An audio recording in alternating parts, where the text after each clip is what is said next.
আসসালামু আলাইকুম। দুপুর ২টা বেজে ৩০ মিনিট। আজ শনিবার। বাংলাদেশ বেতার কক্সবাজার। স্থানীয় খবরে স্বাগত জানাচ্ছি মোহাম্মদ শাহিদ। প্রধান উপদেষ্টা অধ্যাপক মোহাম্মদ ইউনূস ইনকিলাব মঞ্চের মুখপাত্র ও ঢাকা ৮ আসনের সম্ভাব্য স্বতন্ত্র প্রার্থী শরীফ ওসমান হাদির পরিবারকে তাঁর সর্বোত্তম চিকিৎসার নিশ্চিতের আশ্বাস দিয়েছেন। আজ সকালে রাষ্ট্রীয় অতিথি ভবন যমুনায় ওসমান হাদির ভাই আবু বকর সিদ্দিক, বোন মাসুমা এবং ইনকিলাব মঞ্চের ৩ নেতা প্রধান উপদেষ্টার সঙ্গে সাক্ষাৎ করতে এলে তিনি এ আশ্বাস দেন। ওসমান হাদির সর্বোত্তম চিকিৎসা নিশ্চিতে সরকারের পক্ষ থেকে সব ধরনের ব্যবস্থা নেওয়া হচ্ছে জানিয়ে প্রধান উপদেষ্টা বলেন, সারা দেশ তাঁর জন্য দোয়া করছে। তার সর্বোত্তম চিকিৎসা নিশ্চিতে সবাই চেষ্টা করছে। হাদির শারীরিক অবস্থা বিবেচনায় যদি দেশের বাইরে পাঠাতে হয়, যেখানে পাঠানোর প্রয়োজন হবে সরকার সেখানেই তার চিকিৎসার ব্যবস্থা করবে। এ সময় আইন উপদেষ্টা আসিফ নজরুল, পরিবেশ, বন ও জলবায়ু উপদেষ্টা রিজওয়ানা হাসান, শিল্প উপদেষ্টা আদিলুর রহমান খান ও জাতীয় নিরাপত্তা উপদেষ্টা খলিলুর রহমান উপস্থিত ছিলেন। বড়দিন উপলক্ষে ২৫ ডিসেম্বর সরকারি ছুটি থাকায় কক্সবাজারে পর্যটকের চাপ বাড়ার সম্ভাবনা রয়েছে।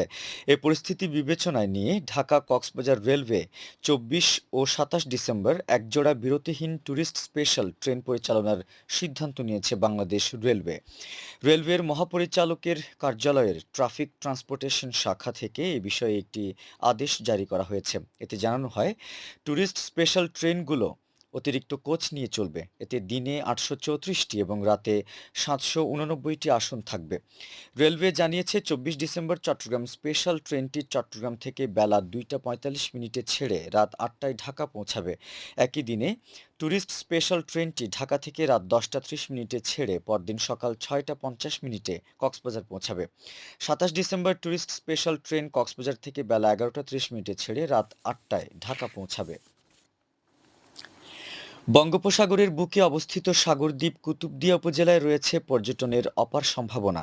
এ সম্ভাবনা ঘিরে উপজেলার দক্ষিণ ধুরুঙে লাইট হাউস সংলগ্ন সৈকতে পর্যটকদের জন্য চালু হয়েছে নতুন পর্যটন স্পট।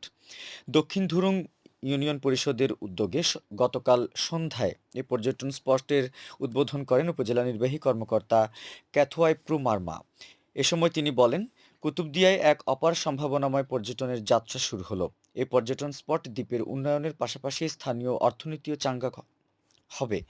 অনুষ্ঠানে কুতুবদিয়া থানার ওসি মোহাম্মদ মাহবুবুল হক, দক্ষিণ ধুরুং ইউপি চেয়ারম্যান আলাউদ্দিন আল আজাদ সহ সংশ্লিষ্টরা বক্তব্য রাখেন। এদিকে দ্বীপের সমুদ্র আর সূর্যাস্তের মনোরম দৃশ্য দেখতে চট্টগ্রাম, আনোয়ারা সহ বিভিন্ন এলাকা থেকে হাজারো পর্যটক ও স্থানীয়দের পদভারে মুখরিত হয়ে ওঠে লাইট হাউস সি বিচ এলাকা।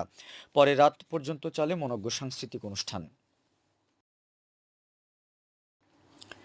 উখিয়ার পালংখালী ইউনিয়নের থাইংখালী রহমতের বিল সড়কের কার্পেটিং কাজ শুরু হয়েছে। আজ সকালে এই কাজের উদ্বোধন করেন স্থানীয় UP chairman M Gafuruddin Chowdhury. চলতি অর্থবছরে জনগুরুত্বপূর্ণ সড়ক সংস্কার ও রক্ষণাবেক্ষণ কর্মসূচির আওতায় স্থানীয় সরকার প্রকৌশল অধিদপ্তর এলজিইডি ৮০ লাখ টাকা ব্যয়ে প্রকল্পটি বাস্তবায়ন করছে। ইউপি চেয়ারম্যান জানান, সড়কটির কাজ শেষ হলে এলাকার প্রায় ৮,০০০ মানুষের যাতায়াত ও পণ্য পরিবহনের সুযোগ সৃষ্টি হবে। টেকনাফে কোস্টগার্ড অভিযান চালিয়ে আগ্নেয়াস্ত্র ও ইয়াবাসহ এক ব্যক্তিকে আটক করেছে। আজ সকালে কোস্টগার্ডের মিডিয়া কর্মকর্তা লেফটেন্যান্ট কমান্ডার সিয়ামুল হক স্বাক্ষরিত এক প্রেস বিজ্ঞপ্তিতে এ তথ্য জানানো হয়েছে।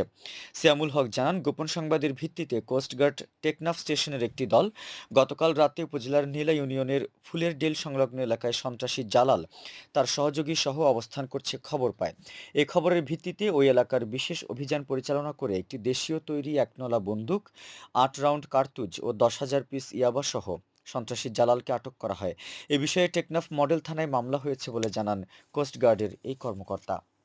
আবহাওয়া, আগামীকাল দুপুর ১২টা পর্যন্ত ২৪ ঘন্টার পূর্বাভাসে বলা হয়েছে, আকাশ অস্থায়ীভাবে আংশিক মেঘলা সহ আবহাওয়া প্রধানত শুষ্ক থাকতে পারে। কক্সবাজার সমুদ্র বন্দরের জন্য কোনো সংকেত নেই।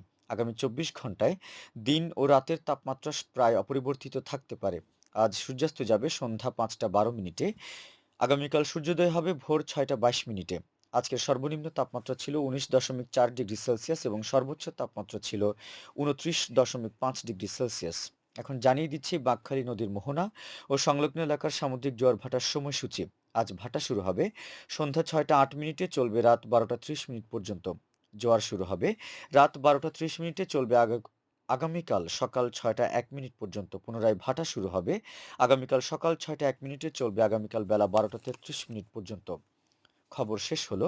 আমাদের পরবর্তী খবর প্রচারিত হবে আজ বিকেল ৪টা বেজে ৩০ মিনিটে ইংরেজিতে।